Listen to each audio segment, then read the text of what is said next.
El señor Héctor Pesquera, jefe de la oficina del Buró Federal de Investigaciones en el sur de la Florida, nos informa cuál era el objetivo de la red Avispa en Estados Unidos. El objetivo principal era pasarle la información al Centro de Inteligencia de las actividades potenciales del gobierno de Estados Unidos respecto a cualquier acción militar en contra de Cuba, que esa es la preocupación que tiene el gobierno de Cuba hace 40 años. Gerardo Hernández, alias Manuel Viramontes, o Giro, Giraldo o Daniel Cabrera, era el jefe y coordinador de la red de espías cubanos que integraban la red Avispa. René González, alias Castor e Iselín, se infiltró en la organización de Hermanos al Rescate y en el movimiento Democracia. Reportó a Cuba la información de todos los miembros, aviones y actividades de las organizaciones del exilio de las cuales formaba parte. En total, a través de los años, envió más de 20.000 documentos de las mismas. Ramón Labañino, alias Miss Medina III, Alan, Johnny y Oso, se radicó cerca de la base aérea MacDill en Tampa. Desde allí reportaba los movimientos militares y de aviones en esa base. Disponía de una caja con fotos en colores de los aviones militares norteamericanos, para así poderlos identificar bien en sus reportes. Antonio Guerrero, agente Lorien, se infiltró en la base aérea de Boca Chica, en la Florida, en el 1995, como obrero del Departamento de Obras Públicas de dicha base. Fernando González, alias Rubén Campa, vivió en Carolina del Norte, cerca del Fuerte Bragg, y reportaba sobre los movimientos militares en dicha base. El agente Alejandro Alonso tenía la misión de penetrar organizaciones del exilio. Remigio Luna, que era un agente ilegal, ayudaba a Gerardo Hernández en el control de la red Avispa. Nilo Hernández y su esposa Linda servían de apoyo y enlace con los otros agentes. El FBI pudo filmar esta reunión entre Ramón Labañino y el señor Iglesias Rodríguez, de la misión cubana en las Naciones Unidas. La reunión tuvo lugar en un baño de un restaurante Wendy's en Nueva York.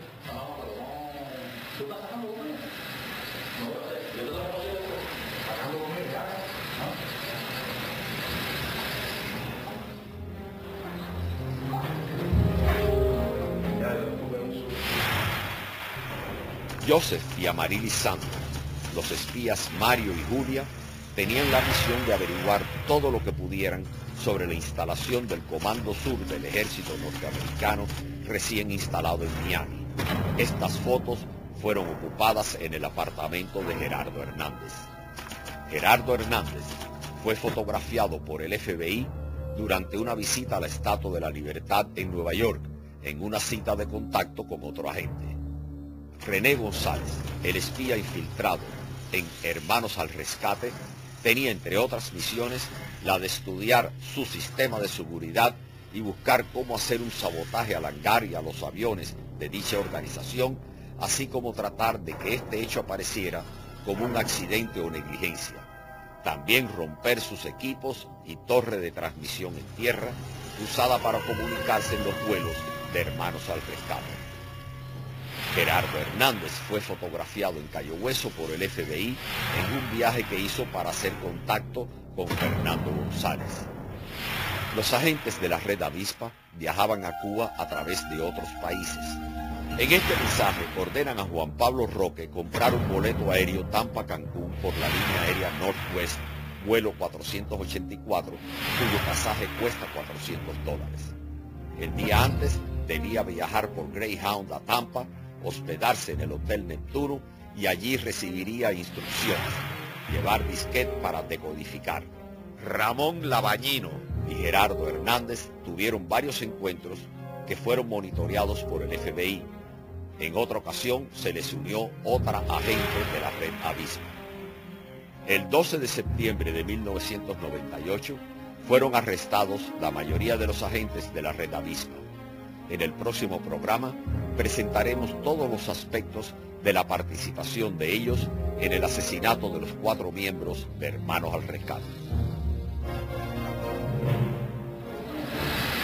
Y quisiera que señor Pesquera nos abundara sobre cuál era la misión de estos espías en esas bases militares de los Estados Unidos.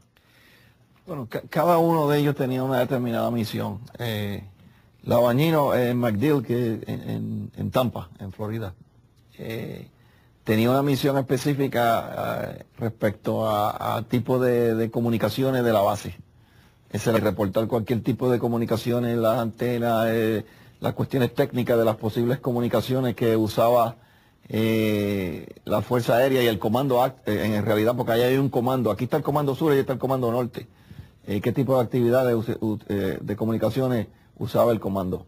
En el caso de Antonio Guerrero, que fue a la base de Boca Chica en el Cayo Hueso abajo, él empezó como un soldador común y corriente, y poco a poco fue llegando a un punto donde consiguió que lo asignaran a trabajar en una facilidad en la construcción de una facilidad que a través del gobierno de Estados Unidos son las facilidades donde más seguridad hay, porque son las únicas facilidades donde se puede discutir información clasificada.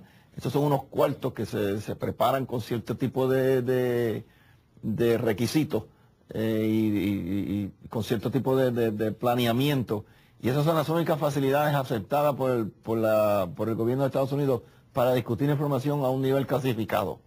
Consiguió que lo asignaran a la construcción de esa facilidad.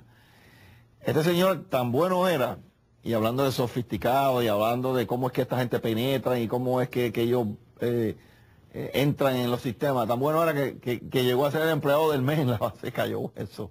El empleado del mes le dieron su estacionamiento al frente para que estacionara.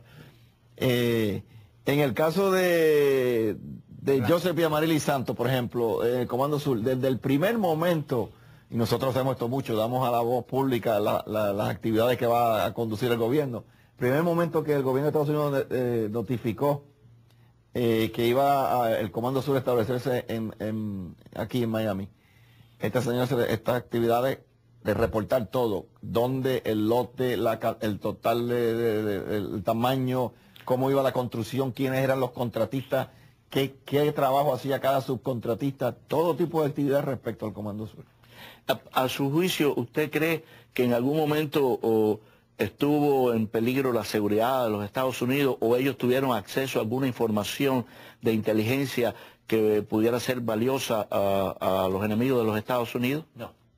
Ninguna de las... Y cuando digo no, digo el no y lo explico. No porque no lo haya determinado la investigación, y no porque, por ejemplo, en el caso de Guerrero, donde ya estaba entrando en una fase donde estaba siendo asignado a la construcción, se hizo lo que nosotros llamamos un estudio retrospectivo de qué hacía él, qué funciones empeñó, y se llevó a través de su empleomanía para estar seguro de que no había habido ningún tipo de información que nosotros no hayamos captado, pero que él sí hubiera podido tener. No lo determinó así la investigación. Señor Pesquera, en los documentos resultados de la investigación, por supuesto los documentos desclasificados nada más, hay toda una serie de operaciones, de orientaciones, de instrucciones, de órdenes. Yo quiero mencionar algunas de esas operaciones que ellos planearon y que en algunos casos estuvieron a punto de ejecutar, como por ejemplo el libro bomba a Jesús Cruzaflor, donde ya habían localizado la vivienda de Jesús Cruzaflor, el apartamento ahí en la costa, o sea, en la zona de Brickell, aquí en Miami. Habían hecho llamadas amenazantes a la familia, habían tomado en video el lugar, ya habían dado instrucciones a oficiales para que prepararan el libro bomba, con quién debía prepararlo, que evidentemente enseña de que los espías también tenían expertise, o sea, conocimiento en explosivos.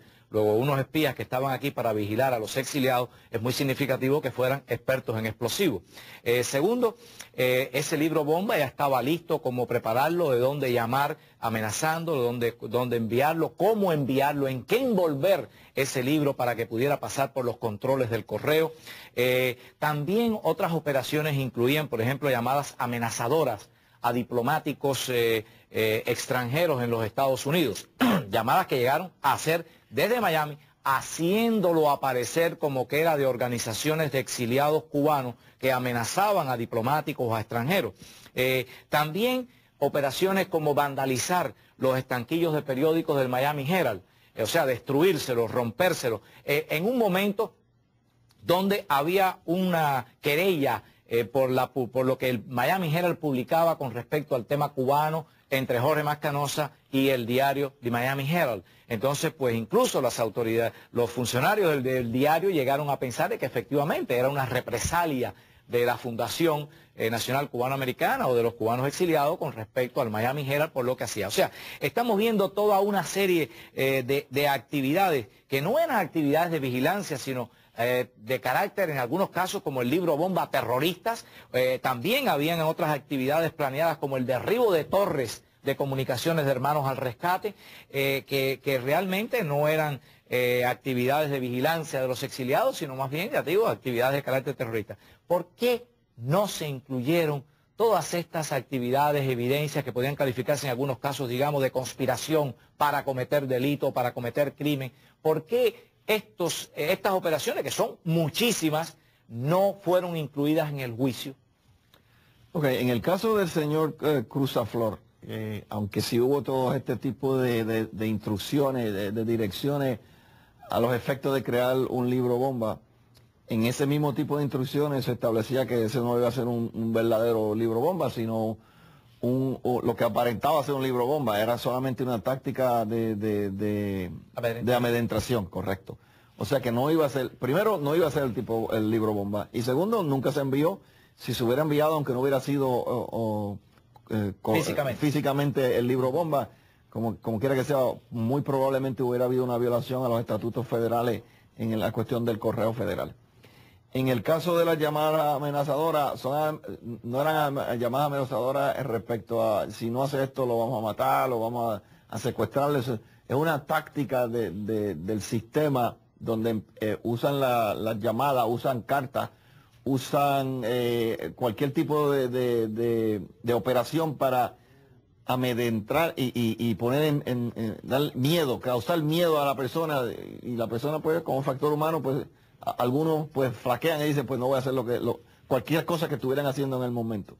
En el caso del señor del Miami Herald, había una operación planeada porque claro, se nutren ellos de la actividad que había con el señor Mascanosa en aquel entonces y el Miami Herald y el señor Lawrence, donde que lo que ellos estaban era aprovechándose de una situación volátil en la comunidad. Claro, el sur de la Florida para ellos es el foco de todo lo que les va a causar problemas a ella, y querían ellos poner entonces una cuña entre esas dos facciones, y una de esas tácticas era romper, destruir, poner graffiti en las cuestiones del Miami Herald, para que entonces hubiera una presunción de como había la actividad con el señor Mascanosa y Lawrence, que era en represalia, lo cual no era, pero la opinión pública es importante en este tipo de casos y ellos son muy buenos.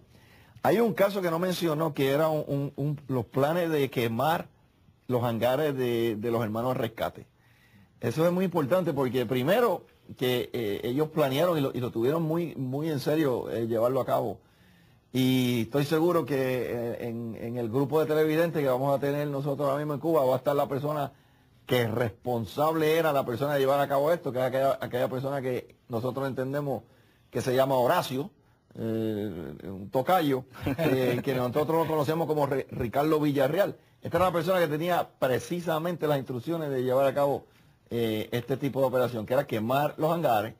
¿Por qué no lo llevaron a cabo? No lo llevaron a cabo porque no estaban seguros de que iban a quemar los aviones. Podía ser quemar el hangar y no quemarse el avión. Entonces no lo llevaron a cabo. Y finalmente, ninguna de estas actividades legalmente, la Fiscalía Federal determinó que legalmente iban a llevar a cabo una acusación favorable en las Cortes. Por eso es que no, si hubiese habido técnicamente una violación, porque no hubo una violación de facto en las leyes, si hubiera habido una técnica, prefirieron concentrarse en lo que exactamente estábamos probando, que era el asesinato.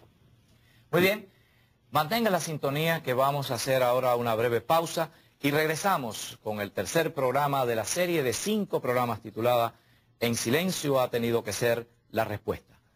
Volvemos enseguida. Señor Pesquera, en los documentos de las evidencias presentadas por ustedes en la Corte, pudimos ver transcripciones de comunicaciones de los espías y documentos donde les indicaban algunas medidas activas en Radio y TV Martí para tratar de quitarle credibilidad a TV Martí y Radio Martí y para crear problemas internos de operaciones dentro de esa entidad. En el curso de las investigaciones, ¿pudieron ustedes encontrar algún espía o algún colaborador dentro de Radio Martí que producía esas medidas, ya que ninguno de los espías que están encausados trabajaba en Radio Martí? Y en los documentos ellos ordenaban esas medidas activas dentro de Radio Martí. Las medidas activas, tienen que, obviamente ustedes lo entienden, pero tal vez los televidentes no lo entiendan, son medidas que se toman precisamente para crear una inestabilidad en la organización donde se están llevando a cabo. En el caso de TV Martí, de Radio Martí, es obvio, eso no es ningún secreto militar, es obvio que es son dos de las instituciones que más le preocupa al gobierno cubano, porque son dos de las instituciones que llevan la verdad al pueblo cubano, pues tienen que atacarla porque ellos no quieren que la verdad llegue al pueblo cubano. Si hubiese habido un espía donde cargos se lo hubiesen podido llevar, donde hubiéramos determinado que había una causa de una violación de ley, se hubiera llevado a justicia. Si determinamos o no determinamos colaboradores, en este caso específico de las dos organizaciones, sería inapropiado para mí hacer ningún tipo de comentario. O sea, que podemos esperar, como ha dicho usted en el programa anteriores, que siga la investigación. Y es obvio que Radio y TV Martí es un objetivo importante por parte del gobierno de Cuba, sobre todo para quitarle credibilidad y a la misma vez impedir la buena marcha de esa organización. Es obvio que es un objetivo súper importante los dos. ¿No ves que es lo que lleva la contraparte de la mentira que llevan el gobierno cubano al pueblo? Es la única fuente de la verdad que va allá, pues tiene que ser un objetivo. Señor Pesquera, anteriormente le estaba mencionando toda una serie de actividades planeadas o instrucciones recibidas. Hay una que a mí me llamó mucho la atención, que está en las operaciones, los documentos que están mencionados, y es las instrucciones de la compra de un barco para traer, y así dice textualmente en la información, traer armas y explosivos desde Cuba a los Estados Unidos. Esa es evidentemente una planeación, o el comienzo de una planeación con un objetivo evidentemente terrorista.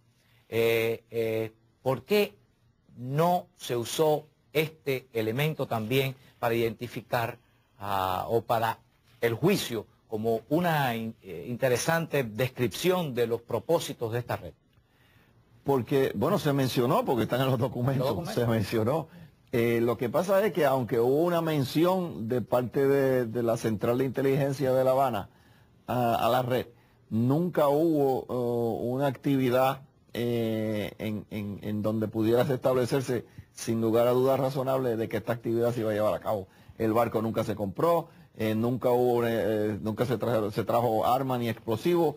Se menciona, porque te tienes que entender que las actividades de inteligencia, hay muchos planes en la mesa, hay muchas menciones, se discuten muchas cosas, pero normalmente solamente se llevan a cabo aquellas que en el caso que nos ocupa, la Dirección Central de Inteligencia determine que son las que quieren llevar a cabo.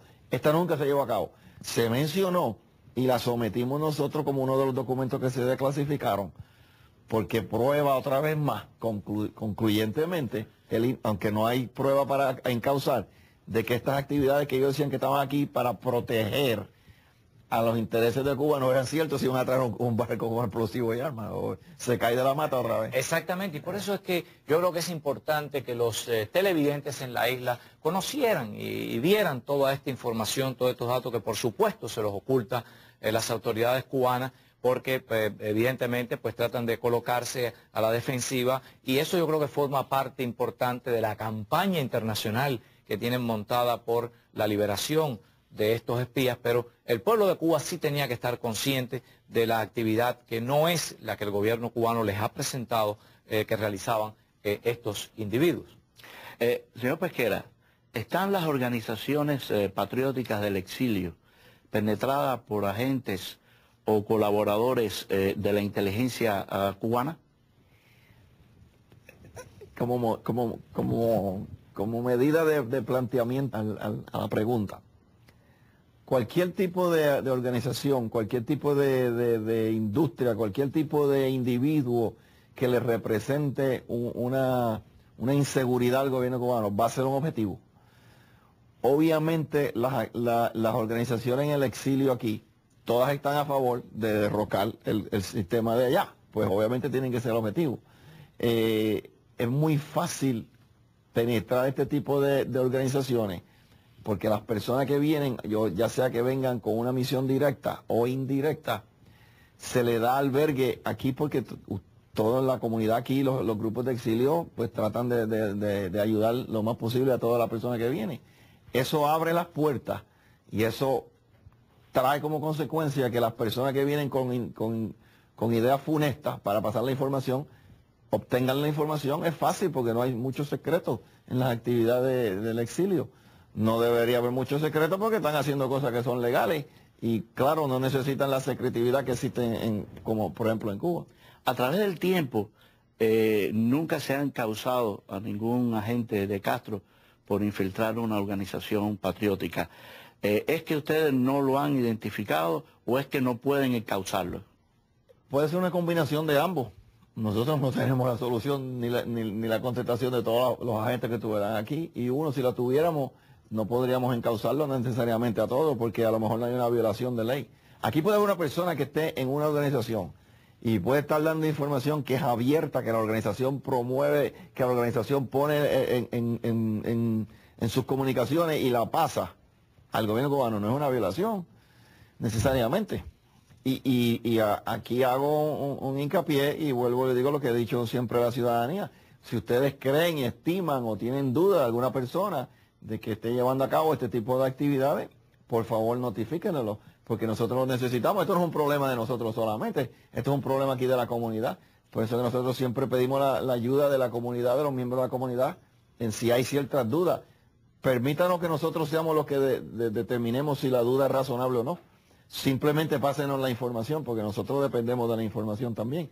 Y viene información. Nosotros desde que empezamos este caso, donde nos fuimos al público y le pedimos, no tan solo le enseñamos lo que teníamos, hubo muchos ojos que se abrieron y mucha información que llegó a nosotros y que sigue llegando todos los días. Pero eso no quiere decir que no la necesitamos. Necesitamos toda la mayor información que podamos tener. Precisamente en el juicio vimos a una serie de personas que conocieron accidental o coincidencialmente a estos espías y que los vimos en el juicio. ¿Fue el Buró Federal el que fue a ellos o ellos vinieron al Buró Federal? ¿Cómo fue la situación para que se mostraran evidencias circunstanciales también? En algunos de los casos fue de las dos formas. En algunos de los casos, cuando se presentó la acusación y se determinaron que era la persona, hubo gente que dijo, pero ven acá, si esto, se sintieron traicionados y con toda la razón. Y fueron y vinieron de nosotros. En otros de los casos nosotros sabíamos que había habido contacto. Y nosotros sabíamos que el contacto al cual le estaban haciendo contacto no tenía ningún tipo de asociación con ellos, que era simplemente un contacto que ellos estaban utilizando y sacando la información. Entonces nosotros fuimos los que los abordamos. Bueno, de esta forma llegamos al final de el tercer programa de la serie de 5 titulada En silencio ha tenido que ser la respuesta. Los invitamos muy cordialmente a que estén con nosotros en el próximo, el cuarto programa de esta serie, que muestra aspectos muy interesantes para el conocimiento de todos los cubanos. Muchas gracias por su teleaudiencia.